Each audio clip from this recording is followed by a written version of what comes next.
My name's Emily, and I'm 34. I was sitting in the auditorium, sunlight streaming through the windows, watching my daughter Lily's graduation. Pride filled my chest as her name echoed, but my husband James shifted beside me, his jaw tight. Then he leaned in his whisper, slicing through the cheers he was leaving me for his girlfriend Andrea, who sat smirking with our friends. My heart stopped, but I forced a smile, hiding the shock. Have you ever had to hold it together while your world fell apart? Tell me where you're watching from, and if this hits home, please like and subscribe to hear how I faced this betrayal. The auditorium buzzed with laughter and camera clicks, but I stood rooted to the spot, my hands clenching Lily's graduation program until the edges crumpled. James had already slipped away, weaving through the crowd toward Andrea, who tossed her hair and grinned at something our friend Rachel said.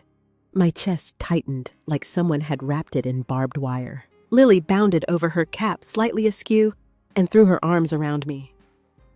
"Mom, we did it!" She squealed, her voice bright with victory. I hugged her back, my smile stiff, praying she didn't notice the tremor in my hands. Her joy was a lifeline, but James's words still echoed, each one a fresh cut. How could he choose this moment, this day, to unravel everything we'd built?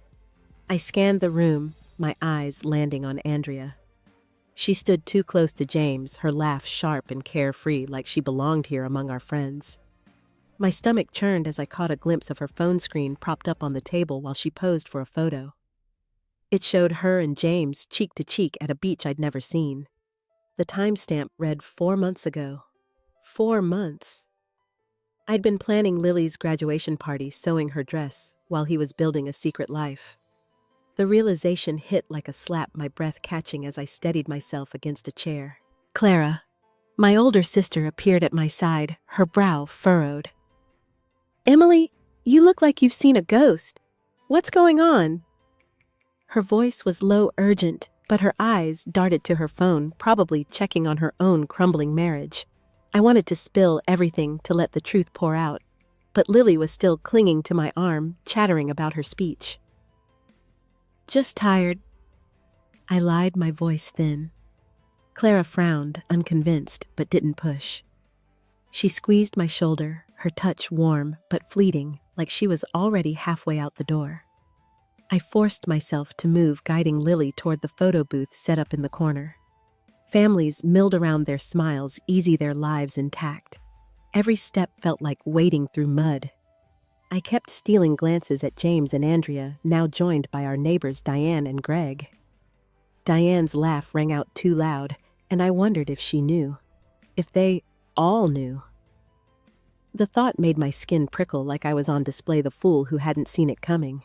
I'd spent years hosting barbecues, organizing book clubs, building this community. And now it felt like a stage for my humiliation. Lily tugged me into the photo booth, shoving a prop mustache into my hands. "Come on, Mom, loosen up." She teased, her grin infectious.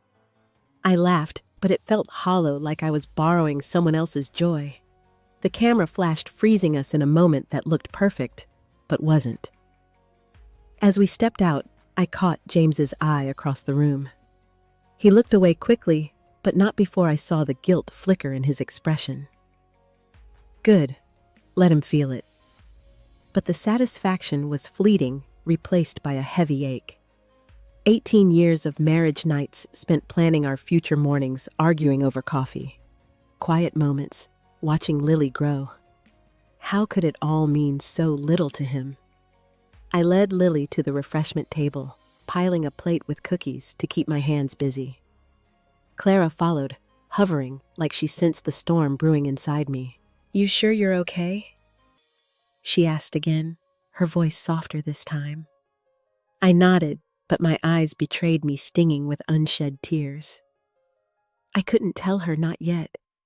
Not with Lily so close, not with Andrea's laughter still cutting through the air. But the weight of James's betrayal was sinking deeper, pulling me under.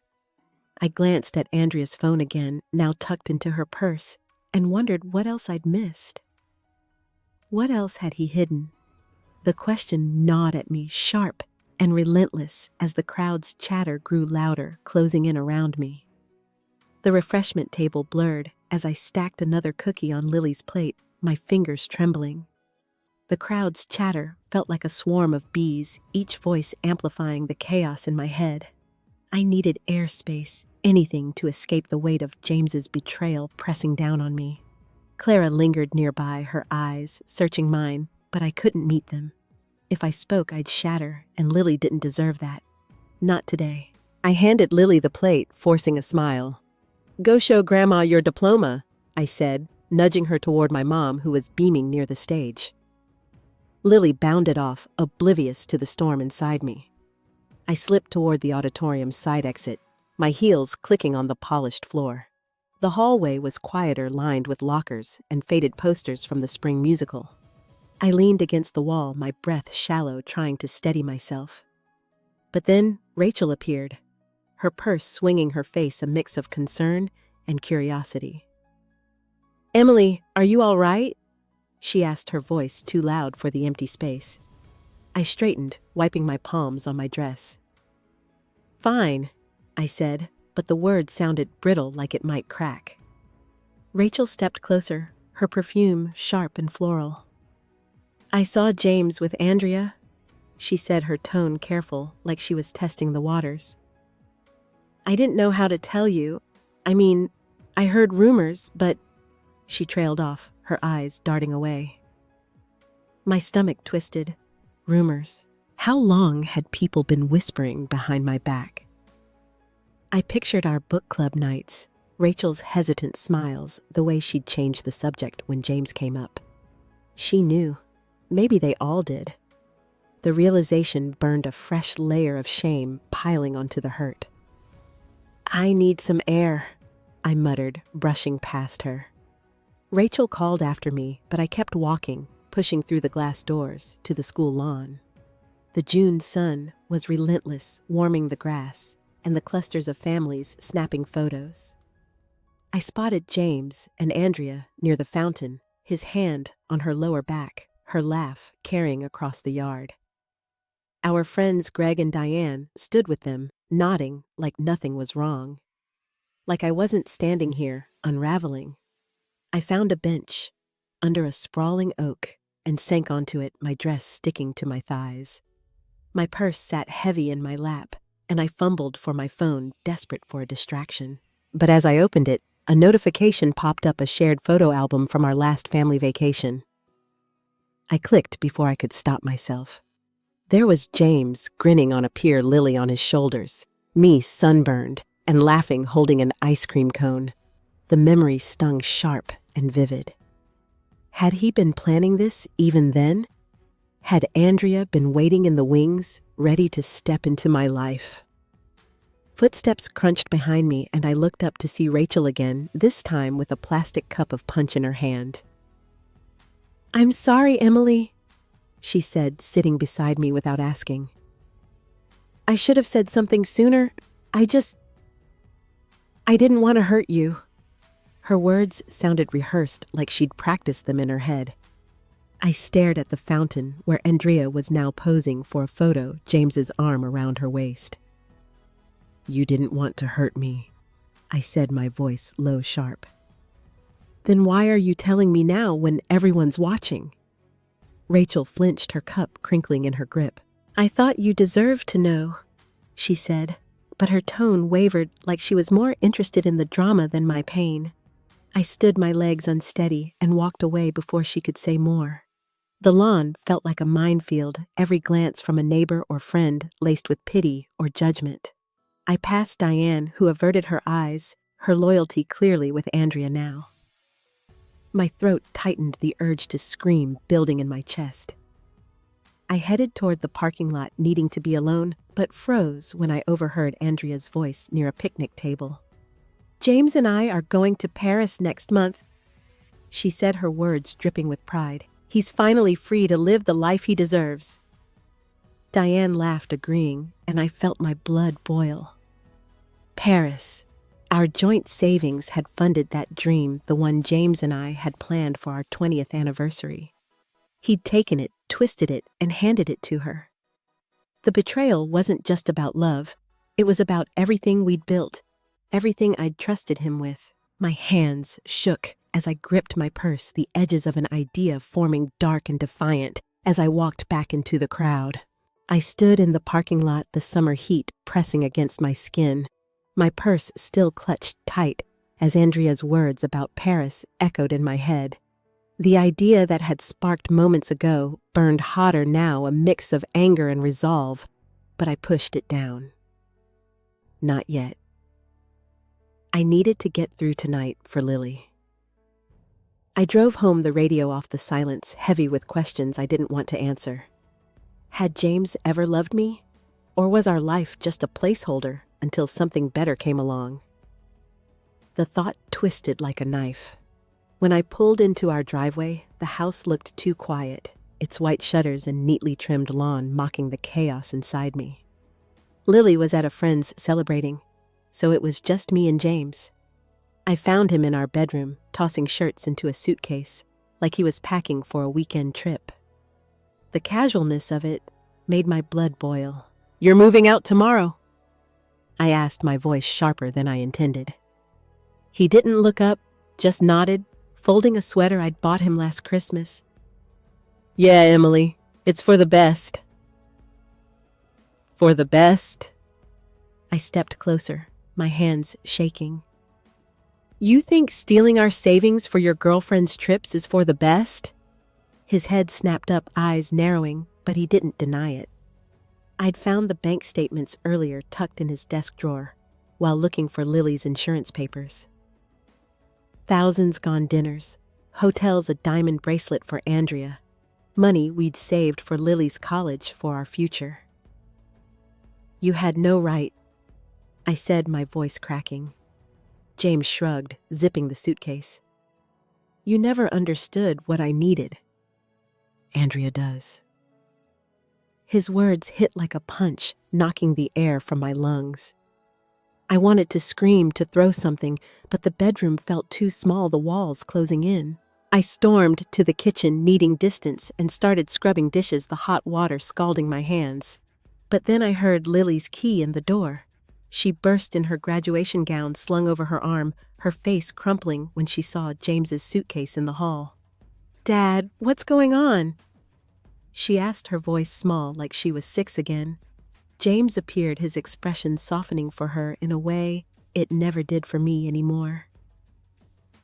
"Just some changes, kiddo," he said, ruffling her hair.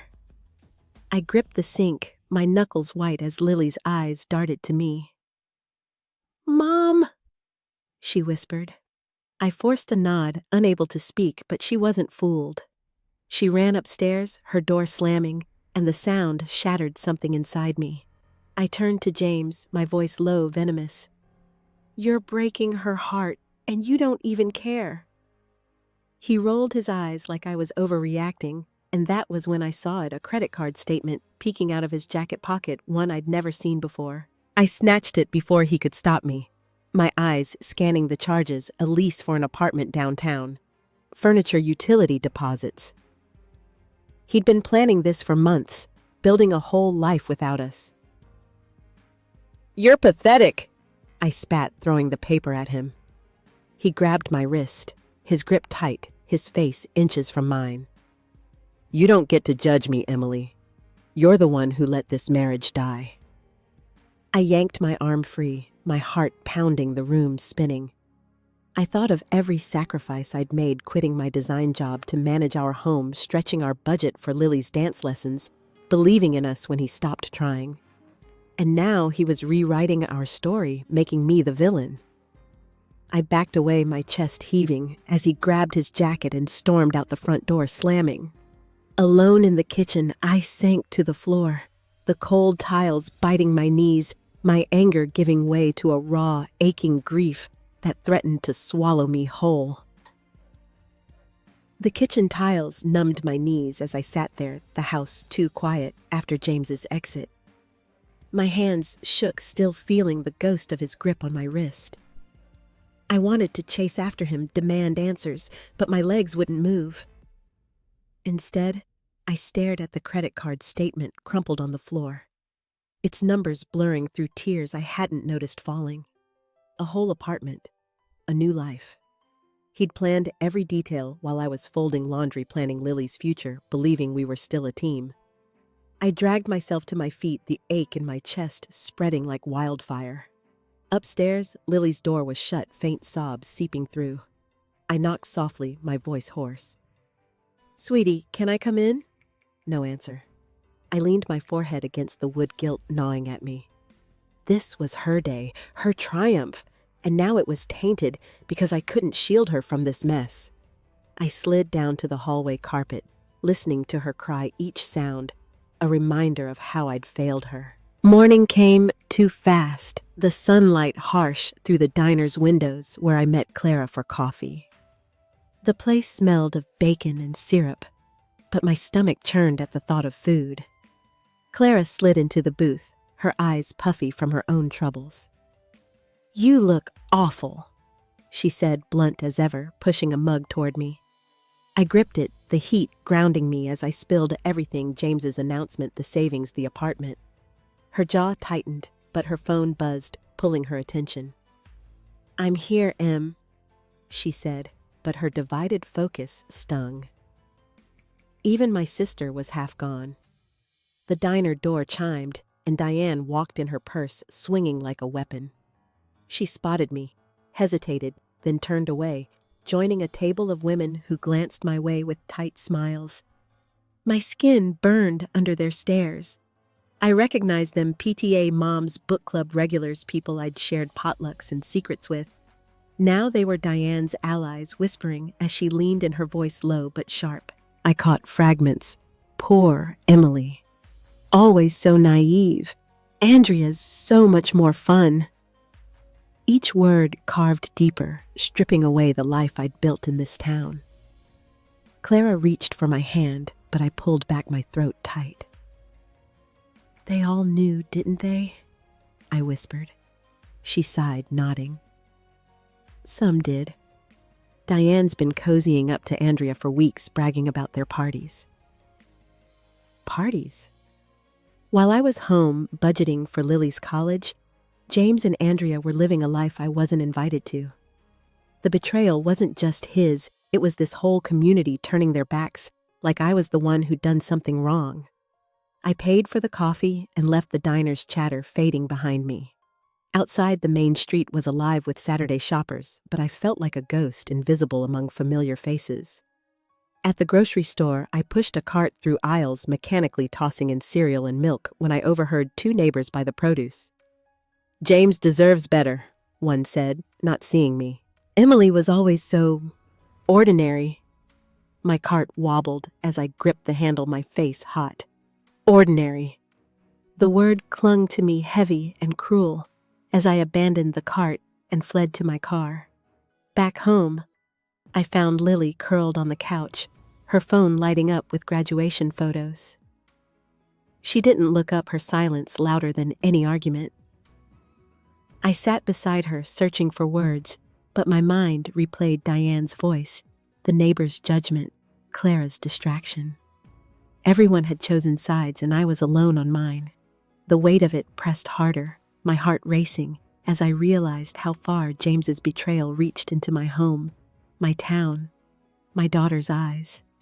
I clutched my hands together, nails digging into my palms, the pain, a faint anchor, as I braced for whatever came next. 2 days after that awful morning at the diner, I stood in the high school auditorium again, the air thick with the scent of roses and polished wood. The community had gathered for a reception to honor the graduates, and I was there for Lily, my dress ironed, my smile practiced. But my nerves buzzed raw from sleepless nights and the sting of whispered gossip. I adjusted my earrings, a gift from my mom, and scanned the crowd. Lily was near the stage, laughing with friends, her cap long gone, but her glow undimmed. I clung to that sight, a tether to keep me steady. James was there too, across the room, His tie loosened his arm, brushing Andrea's as they chatted with a group of parents. My stomach knotted, but I kept my head high, weaving through clusters of neighbors who offered tight nods or avoided my eyes. I'd spent the last 48 hours digging through more of James's secrets, emails, receipts, a second phone I found in his car glove box. Each discovery was a fresh wound, but they also fueled a fire I hadn't felt in years. I wasn't ready to act, not yet, but I carried the weight of what I knew like a hidden blade. The mayor stepped to the podium, tapping the mic to quiet the room. He droned on about community pride, but I barely listened, my gaze locked on James. He looked so comfortable, like he belonged in this new version of his life. Andrea leaned into him, her earrings glinting, and I froze. They were mine pearl drops I'd designed for our 10th anniversary, a project I'd poured months into. He'd given them to her like he could erase me piece by piece. My hands clenched, nails biting my palms as a wave of fury surged through me. Then the mayor called for toasts, and before I could brace myself, James stood glass in hand, his voice carrying over the crowd. "I want to thank this town," he began, his tone warm, practiced. "You've supported me through changes, and I'm excited for my new chapter." He paused, his eyes skimming the room, avoiding mine. "Sometimes you have to let go of what's holding you back to find who you're meant to be." The room went silent, every eye darting between us. His words weren't just a toast, they were a public verdict, painting me as the anchor that sank his dreams. My face burned, the weight of 100 stares pinning me in place. Lily's laughter stopped, her eyes wide with confusion from the stage. I wanted to disappear, to sink through the floor, but my legs wouldn't move. James raised his glass higher, his smile tight, and added, "To new beginnings with someone who truly sees me." Andrea beamed, her hand resting on his arm, while murmurs rippled through the crowd. I caught Clara's horrified expression, her mouth half open, and Rachel's quick glance away, her gossip-hungry eyes gleaming. Even Margaret, my old boss, looked stunned, her sympathy a knife twisting deeper. The room felt airless, each whisper and shuffled foot amplifying my shame. He was rewriting our story in front of everyone, erasing my years of love, my sacrifices, my name. My heart pounded, a drumbeat drowning out the applause that followed. I gripped the back of a chair, my knuckles white as images flashed through my mind. Our wedding vows, Lily's first steps, the nights I'd waited up for him. All of it discarded like trash. I saw Diane nudge a friend, her smirk barely hidden, and realized she'd been waiting for this, my public fall. The betrayal wasn't just James's. It was this town, these people, their eyes stripping me bare. My breath caught, the room blurring, and I knew I couldn't stay frozen. I had to move, to do something, anything, to reclaim the pieces he'd tried to steal.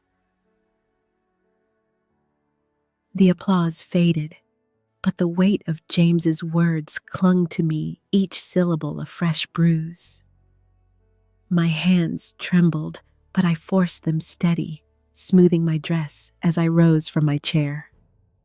The crowd's eyes followed their whispers, a low hum, but I focused on Lily, her face pale across the auditorium. I couldn't let her see me break, not now, not ever. I took a breath, my lips curving into a smile that felt like armor, and walked toward the front, my heels steady on the polished floor. Every step was a choice, a refusal to let James's story be the only one told. I reached the podium, the mic cool under my fingers, and faced the room. "Congratulations on your honesty, James," I said, my voice clear, almost light. A gasp rippled through the crowd, but I kept my gaze on him, his face draining of color. Andrea's smile faltered, her hand dropping from his arm. I pulled an envelope from my purse, its edges worn from days of carrying it, and held it out. "This is for you," I said, my tone calm but unyielding. James took it, his fingers hesitant, and I turned, walking out. My head high, the room's silence deafening behind me. Outside, the evening air hit me sharp and clean, but my heart still raced. I'd planned this moment, the envelope a carefully gathered weapon. Divorce papers, proof of his financial lies, and a letter from Lily, her words raw and pleading for the father she'd lost. I'd found her note tucked in my sketchbook, written in secret, and added it without telling her, knowing it would hit him hardest. But as I reached my car, footsteps pounded behind me. James's voice cracked the quiet, raw, and desperate. "Emily, what is this?" He shouted, the envelope torn open, papers clutched in his hand. I turned my face still as he waved Lily's letter, his eyes wild. "You can't do this," he said, his voice breaking, but I didn't flinch. The crowd had spilled outside, drawn by his outburst, their faces a blur of shock and curiosity. Clara stood at the edge, her hand over her mouth, while Rachel watched her phone half raised, as if to capture the chaos. I saw Margaret too, her nod subtle but firm, a reminder of the strength I'd forgotten I had. James stepped closer, his voice dropping to a plea. "You're ruining everything," he said, but the words sounded hollow, like he was finally seeing the cost of his choices. I held his gaze, my voice low. "You did that yourself." I opened my car door, the metal cool under my hand, and slid inside, my hands steady now. As I drove away, the rearview mirror showed James standing alone, the papers fluttering in his grip, the crowd dispersing into the dusk. My chest tightened, not with triumph, but with the weight of what I'd done. I'd exposed him, reclaimed my voice, but the cost was real. Lily's pain, the town's eyes, the final crack in a life I'd once believed in. I turned onto the highway, the road stretching dark and open, and let the silence hold me, my heart raw but unbroken. The law office smelled of leather and ink, its walls lined with books that seemed to lean in as I sat across from Karen. A week had passed since the reception, since I'd handed James that envelope and walked away. My hands rested on a folder thick with evidence, bank records, emails, the second phone's texts. Karen scanned the pages, her glasses slipping down her nose. "This is airtight, Emily," she said, her voice steady. "He's got no defense." I nodded, my throat tight, but doubt gnawed at me. What if James fought dirty? What if he went after Lily's college fund, the one thing I'd sworn to protect? Karen leaned forward, her eyes sharp but kind. "I've been where you are," she said, tapping her pen. "My ex tried to take everything. You're stronger than you think." Her words landed soft like a hand on my shoulder, and I thought of the journal I'd found last night, buried in a box of old papers. Pages filled with dreams I'd shelved, travel art, a design studio of my own. I'd stopped writing when I married James, trading my plans for his. Now those words felt like a map guiding me back to myself. I left the office with a plan file, the divorce pursue, James's misconduct, protect Lily's future. But fear lingered a shadow at the edge of my resolve. James could retaliate, twist the truth, make this uglier than it already was.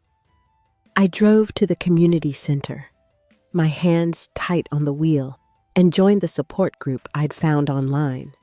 The room was warm, filled with women whose stories echoed mine.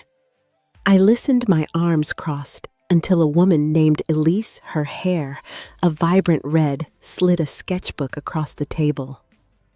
"For your ideas," she said, her smile quiet but sure.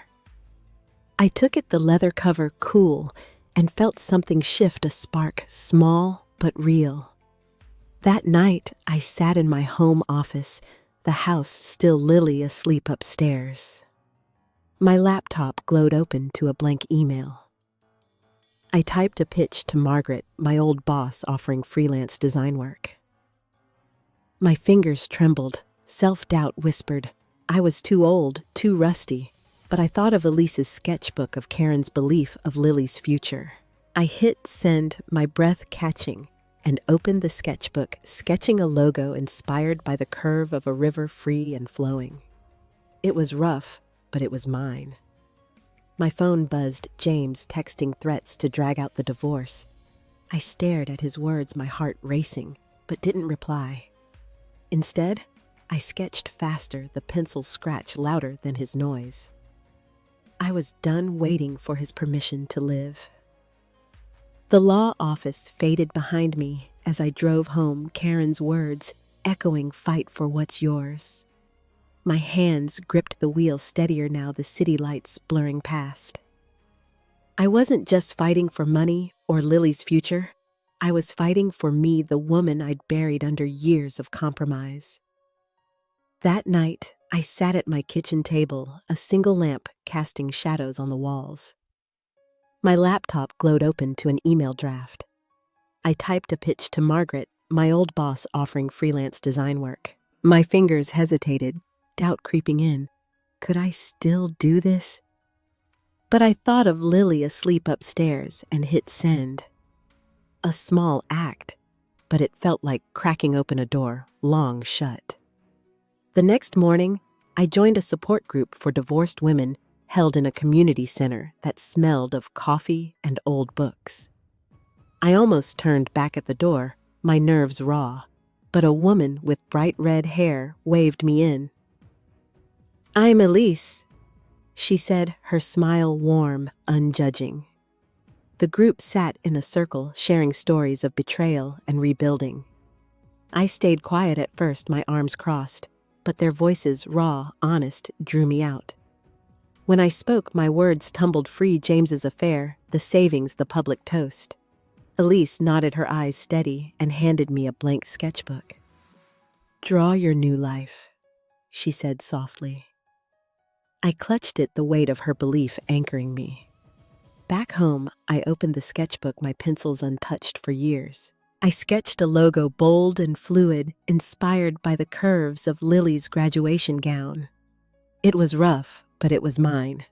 My phone buzzed, James texting again, demanding I drop the case or he'd fight for Lily's custody.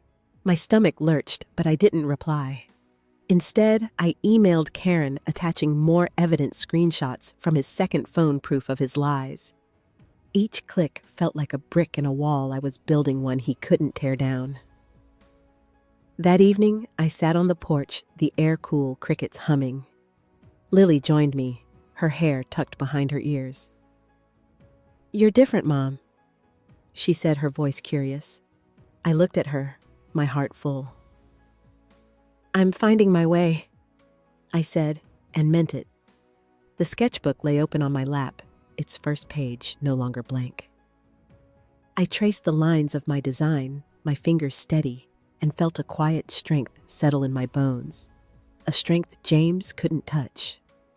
The courtroom smelled of polished wood and stale coffee, its high ceilings amplifying every cough and shuffle. I sat in the front row, my hands folded tightly in my lap, the fabric of my navy blazer scratching my wrists. Karen, my lawyer, leaned close, her voice low. "We've got him cornered, Emily. Stay calm." I nodded, but my pulse raced as James took the stand. His suit crisp, his face a mask of confidence. A week had passed since I'd sent Karen the final batch of evidence screenshots, bank records, his lies laid bare. Now it was time to see if my gamble would pay off. James's lawyer, a slick man with a practiced smile, started strong painting me as the reckless one, claiming I'd mismanaged our finances to spite James. My jaw clenched, but I kept my eyes forward, ignoring the curious glances from the gallery. Parents from Lily's school, neighbors, even a few old co-workers filled the seats, their whispers a low hum. I felt exposed, like my life was a book flipped open for all to judge. But Karen had prepared me for this. "Let them talk," she'd said. The truth would speak louder. When Karen stood to cross-examine, her questions were sharp, methodical. She presented the bank statements, each one a blow to James's story. "Can you explain these withdrawals, Mr. Carter?" $5,000 to a jewelry store? $2,000 for a hotel in Miami? James shifted his tie suddenly too tight. Business expenses, he muttered, but his voice wavered, and the judge's pen paused, her eyes narrowing. Karen didn't relent pulling up emails from his secret account once, where he promised Andrea a new life while our savings dwindled. The room grew quieter, the air heavy with the weight of his deception. I glanced at Lily seated behind me with Clara, her hands twisting a tissue. She hadn't wanted to come, but I'd insisted she needed to see this, to understand what we were fighting for. Her eyes met mine, wide and searching, and I forced a small smile, though my chest ached. The judge called a recess, and as people filed out, I stayed put, my legs leaden. Karen squeezed my arm. "He's crumbling, Emily. We're close." But close wasn't enough, not yet. The whispers followed me into the hallway, where Diane stood with a friend, her voice carrying. "She's dragging this out for attention," she said loud enough for me to hear. I kept walking, my face burning, but her words clung like damp cloth. Outside, I leaned against a pillar, the autumn air sharp against my cheeks. My phone buzzed a new client inquiry for my freelance business. A small victory that felt distant now. I'd taken risks, poured my heart into those pitches. But standing here with James's lies still echoing, I wondered if it mattered. The crowd's judgment, Lily's pain, the uncertainty of what came next. It all pressed down a weight I couldn't shake. I closed my eyes, the courtroom's hum fading, and felt the world hold its breath, waiting for the next blow. The pillar's cold stone bit into my back as I stood outside the courthouse, my breath shallow. The recess stretched on, and I watched people spill onto the steps, their conversations a dull roar. I stayed apart, my phone still in my hand, the client email unanswered. Footsteps approached, and I looked up to see Rachel, her scarf fluttering, her eyes hesitant. "Emily, I'm so sorry," she said, her voice soft, like she was handling something fragile. "I should have stood by you." I nodded, my throat tight, but her apology felt like a pebble against a tidal wave, too late, too small. Inside, the hearing resumed, but the air had shifted. James slouched in his seat, his confidence gone, while the judge reviewed documents with a frown. Karen sat beside me, her pen tapping softly, a quiet signal we'd won ground. But victory tasted hollow. I caught Clara's eye in the gallery. She gave a small nod, but her face was strained, her own battles shadowing her support. Lily sat rigid, her tissue shredded, and I hated that she had to witness this, her father's unraveling, my fight laid bare. The session ended with no ruling, just a date for the next hearing. People filed out, but I lingered, watching James leave with his lawyer, his shoulders hunched. No one approached him. Not Diane, not Greg, not the neighbors who'd laughed with him at the graduation. Their absence was loud, a silent verdict on his choices. I should have felt satisfied, but my chest only tightened, the cost of this fight sinking in. I'd exposed him, but at what price? Lily's trust. My place in this town. Later at the town's fall festival, the shift was clearer. Booths lined the park, strung with lights, the air sweet with kettle corn. I walked with Lily, her arm linked through mine, her silence heavy. Rachel found us near the cider stand, her voice earnest now. "I was wrong, Emily. We all were." Others followed, old friends, acquaintances, even the grocer who'd overheard the gossip. Their apologies were quiet, their eyes meeting mine with something new, respect maybe, or guilt. My design business had spread by word of mouth, and a woman I barely knew mentioned seeing my logo on a local shop's sign. "You're doing something real," she said, and I felt a flicker of pride, fragile but there.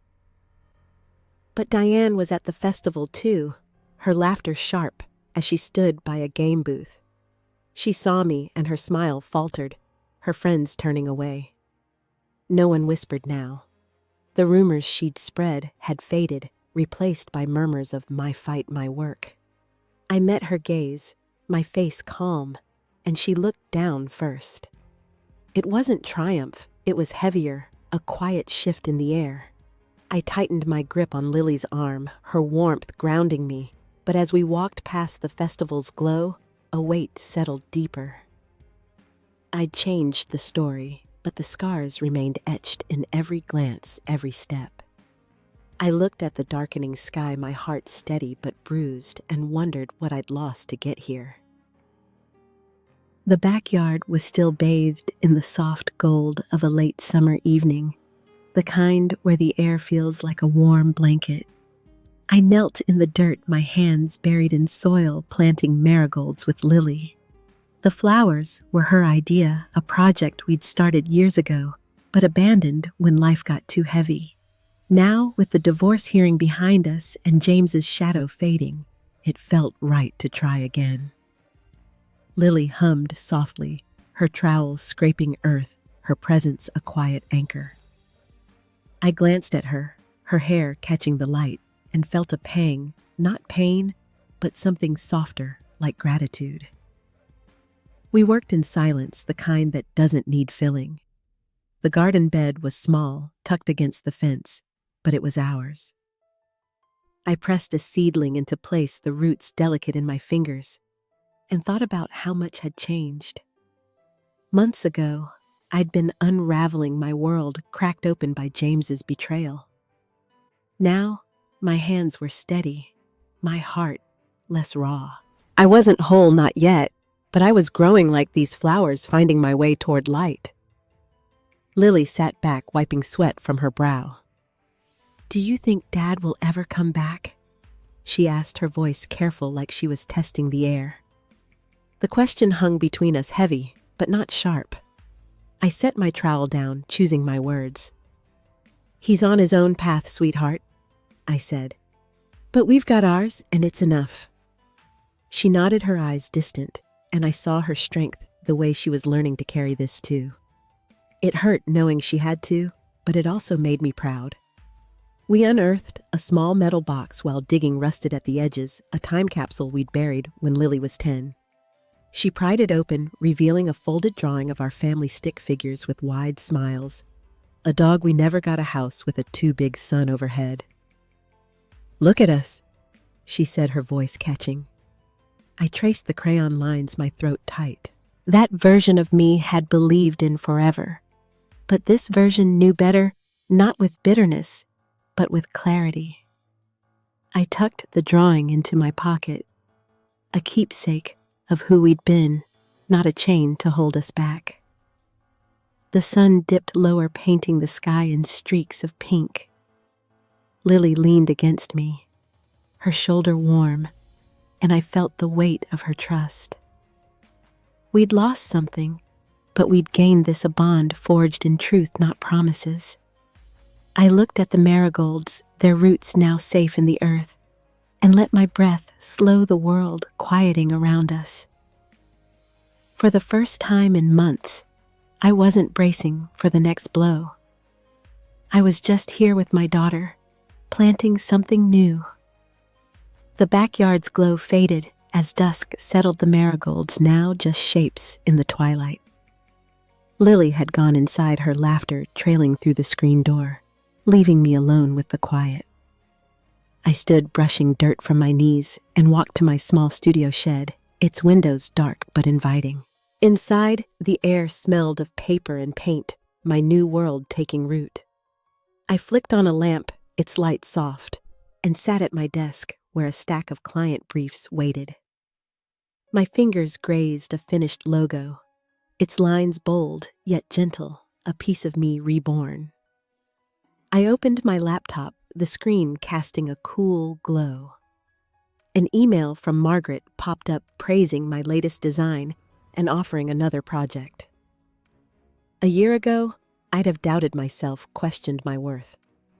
Now I typed a reply, my words steady, accepting the work with a quiet confidence. The shed felt like a sanctuary, a place where I wasn't James's wife or Lily's mom, just Emily building something real. My phone buzzed, a text from James. "Can we talk?" No threats this time, just a question, almost soft. I stared at it, my thumb hovering. Part of me wanted to answer to ask why he'd chosen this path, but the urge passed like a breeze. I set the phone down unanswered and turned back to my desk. I didn't need his reasons anymore. They belonged to him, not me. Elise had invited me to a cafe earlier, a cozy spot with mismatched chairs and jazz humming low. I'd gone clutching a new sketchbook, its pages still crisp.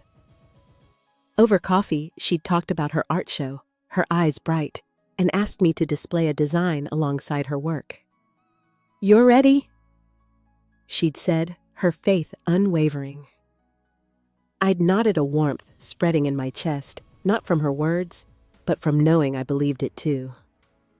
I wasn't chasing approval or fighting shadows. I was here, present enough.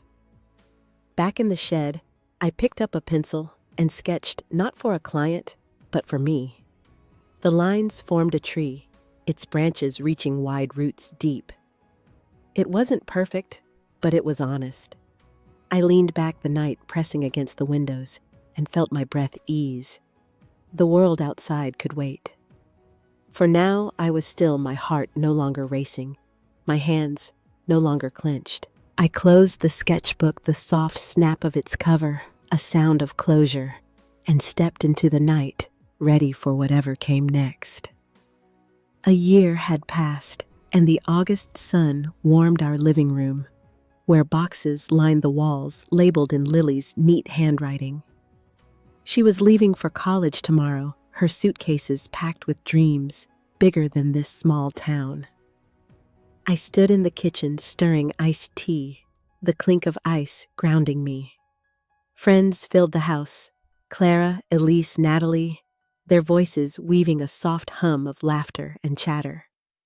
This send-off party was for Lily, but it felt like a milestone for me too, a marker of how far I'd come. I set out a tray of sandwiches, my hands moving with an ease I hadn't known last summer. Back then, I'd been a tangle of nerves, my world splintered by James's betrayal. Now the sharp edges had softened, not gone, but worn smooth by time and choices. I'd built a life, my design business hummed, clients calling from cities I'd never seen.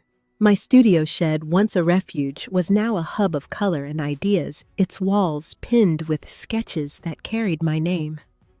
Lily burst in from the backyard, her cheeks flushed, holding a volleyball. "Mom, come play!" she called, her smile wide.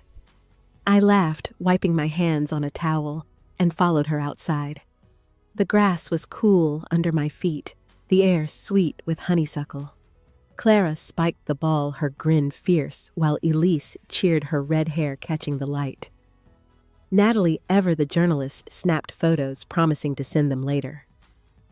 I dove for a save, my body lighter than it had been in years, and for a moment I was just Emily, not the woman who'd been left.